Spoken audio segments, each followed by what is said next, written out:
It was during the creation of the Federal Reserve in 1914. That's the same year that the income tax I did notice was that. instituted. So those two things seem to go together. They seem to be two parts of the same tool.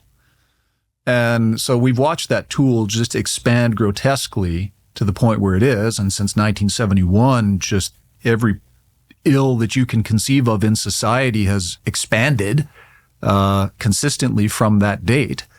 And so now we're at a point where all of the fruits of that have come home to roost in every possible way. And I'm convinced it's directly related to the money. And we can point to lots of other problems, which they are problems. You've got symptoms, you've got other secondary causes. But I think a lot of those symptoms and secondary causes would have never had the power that they do have if it weren't for the ability of certain forces to enact their will using the money system to which they're untethered to any outside force or to anything that should ever hold them account or check their power other than their own determination. Fiat money. We decide what percentage of the Fed's balance sheet should be gold. It used to be 40%. Then it was changed to 20. Then it was changed to, I think, maybe 10 or 5. And then finally they said, whatever amount we want. We'll just call it whatever we want. So they've got carte blanche to decide what money is and how much money there is, and to regulate its use in every possible way. So money really is at the heart of maybe almost every problem,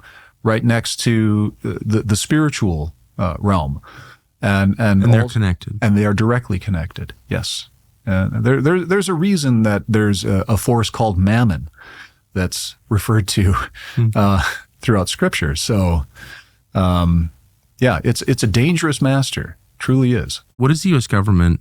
I've read this, but I can't recall. Price its own gold at biggest holder of gold in the world, I think, or supposedly.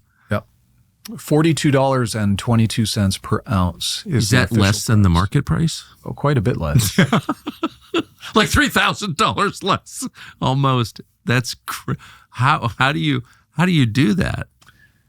Well, the Fed can choose how it wants to value its assets. They can either. So the Fed is magic? Is that what you're saying? It is.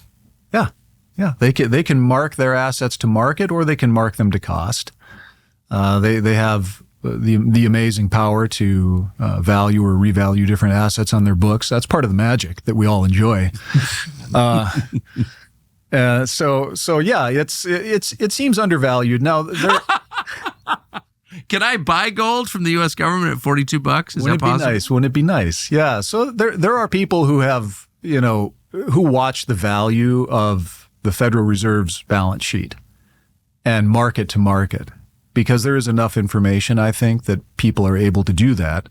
Or you could look at the money supply or take other barometers of, what is in circulation. But there have been a number of times, James Rickards, who is a famous commentator on these topics, he's written a few books about this topic, and he describes in one of his books, I believe it's The Death of Money, where he discusses the fact that the Federal Reserve, technically on paper, marking everything to market, has been underwater a couple of times, essentially insolvent. Ouch.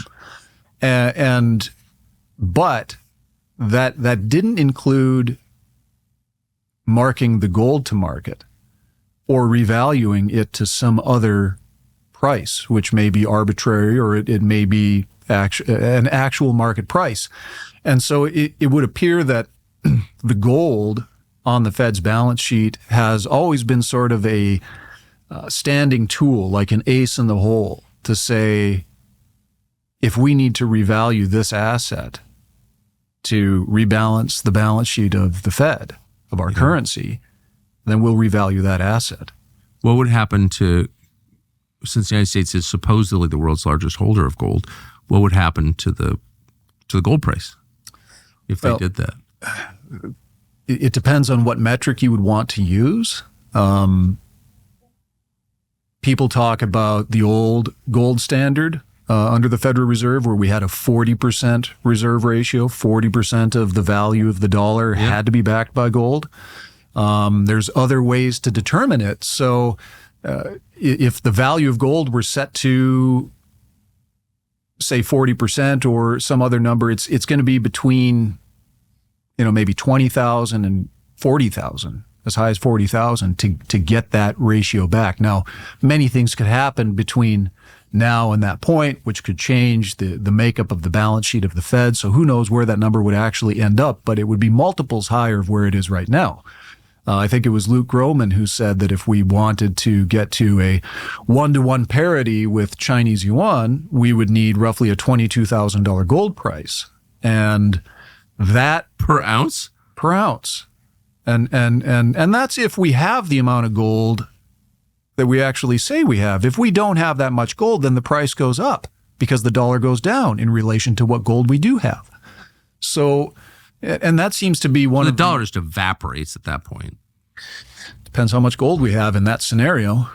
But it would be a serious blow to the confidence of other central banks into what is the dollar really worth in some future scenario where international currency settlement gets tethered to gold of some type. And I think that everybody's preparing for that. Why are central banks net purchasers of gold since 2005 and just upped it since 2022? So a revaluation and a rebalancing has to come for peace and for prosperity and for fairness. It's gonna right. It's gonna happen. If you were actually, as you so wonderfully put it, tethered to reality, gold is reality. If you were tethered to reality, you couldn't have a ton of neocon wars. They've never been popular. They wreck the country. Everyone kind of hates them. But it doesn't matter what people think because you make up the money supply when you need it. I don't think we would have any of these wars if we were tethered to gold. Right. And we probably wouldn't have hollowed out our industrial base. No. Globalism wouldn't be possible, at least in terms of the American version of globalism, without that fiat currency aspect. Right. And if we want to have, say, like Luke Gromen, who you've had on the show here. Very smart guy. Yeah, incredibly smart. And his idea of the revaluation of gold to obtain a parity of Chinese yuan to the US dollar of 1-to-1, that would be good for us as well because the Chinese yuan is so incredibly cheap compared to the dollar. And I think people have accused China of being a currency manipulator to maintain that artificial cheapness because it makes Chinese imports so cheap and American exports to China very expensive. So that's helped to fuel a lot of the offshoring of our industrial base to China over the last almost 30 years now, since roughly 97, I think is when that began in earnest. But that also is sort of a side effect of maybe this fiat currency system that not only are we able to manipulate the world, but maybe other people are also able to use that system that's set up against us. And that's probably what's been happening too in terms of our relationship with China. So I think there's a lot of problems that we could solve internationally and even domestically if we were to return to some form of an honest money standard, an actual standard that everyone is held to. Yes. A set of norms. And that makes everyone forced to deal honestly so that your word is your word and your currency is your currency. And we disclose what these things are and we're transparent. That would be a first step towards maybe rectifying so many of the evil things that have happened in the world. Lying is evil. And if you're in a society where you can't even get to the truth, then you know you have a huge problem. Anyway, I hope our small effort moves the needle a tiny bit, and I'm grateful to be in it with you. So thank you. We've got a new partner. It's a company called Cowboy Colostrum. It's a brand that is serious about actual health, and the product is designed to work with your body, not against your body. It is a pure and simple product, all natural. Unlike other brands, Cowboy Colostrum is never diluted. It always comes directly from American grass-fed cows. There's no filler, there's no junk. It's all good. It tastes good, believe it or not. So before you reach for more pills for every problem that pills can't solve, we recommend you give this product, Cowboy Colostrum, a try. It's got everything your body needs to heal and thrive. It's like the original superfood, loaded with nutrients, antibodies, proteins, help build a strong immune system, stronger hair, skin, and nails. I threw my wig away and right back to my natural hair after using this product. You just take a scoop of it every morning in your beverage, coffee, or a smoothie, and you will feel the difference every time. For a limited time, people who listen to our show get 25% off the entire order. So go to cowboycolostrum.com, use the code Tucker at checkout, 25% off when you use that code Tucker at cowboycolostrum.com. Remember, you heard it here first. Thanks for watching our YouTube channel. We hope you'll subscribe to it. And by the way, you can hit the little bell on there and get notifications every time we produce a video. We hope you'll do that also.